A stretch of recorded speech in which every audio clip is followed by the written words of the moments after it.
and that's why he approved it, because he never listens. He doesn't allow covers, and so it's a really special thing for me because I'm a Billy Corgan fan musically, and yeah, I just thought it was a great opportunity to get into the studio and do something fun, and of course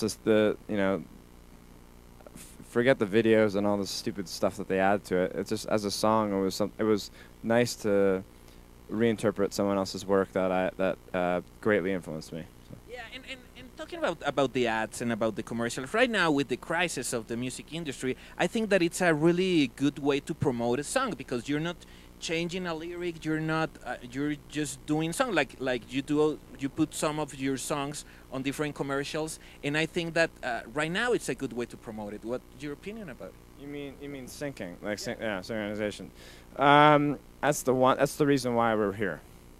That's the reason why we're playing big clubs. You asked before. Like the reason why we're able to do these things are mostly because of syncs and constant touring.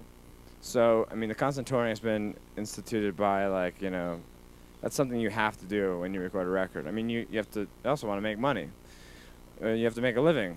So, but things definitely help. Like it's gonna push us wider. People people will go, oh, that's a cool phone commercial. I like the song. Let's check out the band for it. You see, that's how. That's all you see. So much happens. Like that's all you see on YouTube. Like it's just like, who is this? Who is this? Who is this? Who is this? Yeah. It's like. It's just amazing. It's like that's how artists now get to that upper level. It's the new radio. Commercials. Radio doesn't really do much except if it's like a really top radio, But to us, like I administer all the syncs, so I try to carefully pick what we do, but I pick according to demographics that we haven't hit yet. So if this is going to hit a demographic that we would love to play to, but those people haven't had a chance to really get access to Passion Pit, then I choose it, and regardless of money. I mean, I'll do whatever I have to do to make sure we can play as many places and get this music as far out there as possible. And sometimes that requires kind of like what in the 90s they'd say would be selling out, and today it's called promotion. Now, the last question, one of your songs was in a really popular video game here in Mexico that is FIFA 2010, that it's about soccer. I don't know, do you like it? Are you good at that game? Do you like soccer or not that much? We play soccer. We bring a ball as on a rider. Yeah, we have to have a football around. I say football. I grew up in England. Okay, so, but yeah. But you better start saying soccer soon. Oh God. Yeah. He's moving into the U.S.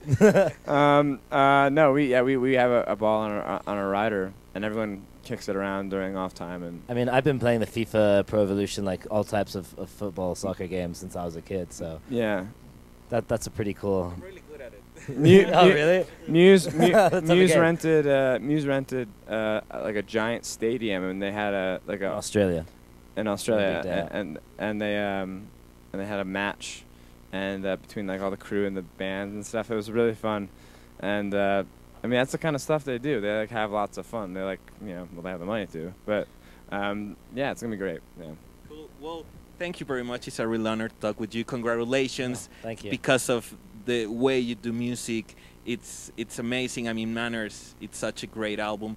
And one I announced on Twitter yesterday that I want to interview you, and also some fans start sending me questions, and I choose just one. What do you think about the different remixes that exist about the Sleepyhead? Which one do you like? I don't really listen to them. The only ones I listen to are the only ones I've listened to are the Borgor remix and Nick Skinner from Yeah's remix. Calvin Harris one. Calvin Harris. Wait, is that the reeling? Oh, no, that's the reeling. Sleepyhead, sorry. Sleepyhead is he did the reeling. Yeah, that's right. I don't. All right, this is the complex of a writer. When you write a song, that's how you envision it, and that's how it's gonna stay, right?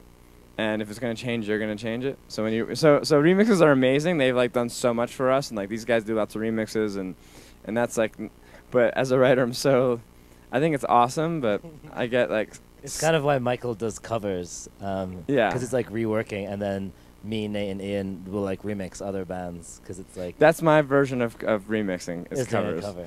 So and if I could do a cover, I would, but I can't sing, so I won't. Yeah, I mean,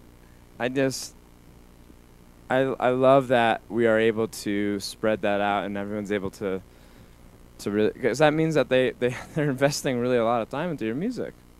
That's a huge statement. So I think one of it's our one of the best parts was the Felix the House Cat. Oh, Felix the House Cat was the Little best Secrets. one. Felix the House Cat for Little Secrets was the best remix I heard. Because he took it and didn't change it too much, but brought it to like a different level. That's what I liked. Like it was like he made it so perfect for clubs, and it made me like so euphoric. And he added this great part that like I was like jealous the Capsule. of. Oh, and Capsule. This Japanese act. Okay, there are two main remixes that I really love. There's the Felix the House Cat, and there's the Capsule remix. I'm like, we're all extremely influenced by Capsule and Japanese J-pop, electro. So I have a very those remixes are amazing. You should hear that remix. It's on the. Just search for the Nakata Yazutaka. His first name's Yazutaka, but you say it reverse in Japanese. But yeah, so listen to it. It's amazing. It's insane. But what's cool is it's respect. Like he told me it was respect when he remixed it. He kept all the parts because all the parts sounded so good, and instead of like mutating it and trying to make something else, he's like the parts just sounded too good.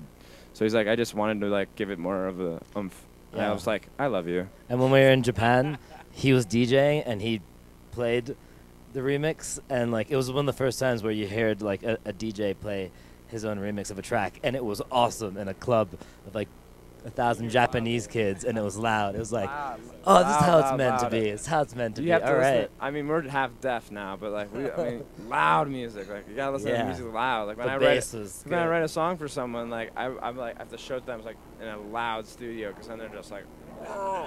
When I listen to Manners, when I first listened to it, we listened to it really, really loudly in this beautiful room, and it was just. I was like, wow, I kind of like my music, for the first time ever.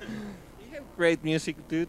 It's a great album, and congratulations. A lot of people, not just in Mexico but in Latin America, that is watching right now the interview, they really get excited when they knew that we're going to interview Passion Pit. So thank you very much for your time in this interview. Congratulations. Honor talk with you. Ya lo vieron, hermanos, grande entre los grandes. Consigan el material discográfico de Manners. Ellos son Passion Pit. Ya se acabó esto, hermanos. Esto fue Soundcheck. Hay que les sea leve. Chao.